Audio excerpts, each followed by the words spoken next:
So what does this jelly donut and your spinal discs have to do with each other? I'll tell you in a second.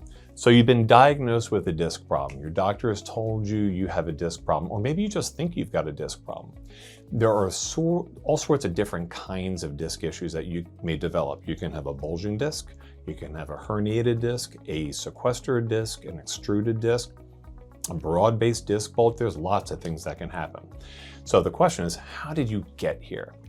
So typically when people have a disc problem, it's not something that happens quickly. Usually it's something that happens over a really long period of time. Not always. Sometimes you can have a trauma. Sometimes it's a trauma that has happened when you were a kid. Now you're in high school, you had a sports injury, you fell on the ice, snow skiing, pickleball, anything. Something that happened a while ago, and then that started the wear and tear of that joint until the symptom shows up. Now, the most common way that people create disc problems is wear and tear. They sit at their computer for too long, they slouch, they're in front of their computer and their head is too far forward so you can get a disc bulge in your neck. You slouch and your low back can create a disc bulge. But it's a slow wear and tear, it's not a quick thing. And it's asymptomatic, it doesn't hurt you until it does. So let's talk about what the disc is. What is it? There are 24 bones in the spine, and you can see there are these little cushions, these little spaces in between each of these vertebrae, and they keep a good space so that there's no pressure on those nerves.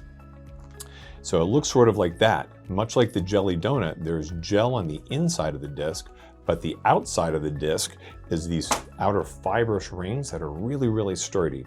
In a healthy disc, in a healthy joint, the compression will not, it'll actually hurt the disc secondary. The bone will be weaker. The discs are really strong. But over time, like we talked about, that subtle lack of range of motion, that lack of range of motion will keep that disc from being hydrated. It should be thick. That jelly should, it's like a kind of a soft, almost like a toothpaste type of texture on the inside. But those rings can get cracked and they can split. And eventually, if it gets bad enough, that gel can squirt out of that joint space right onto a spinal nerve root. That is unhealthy. So that is where this jelly donut comes into play.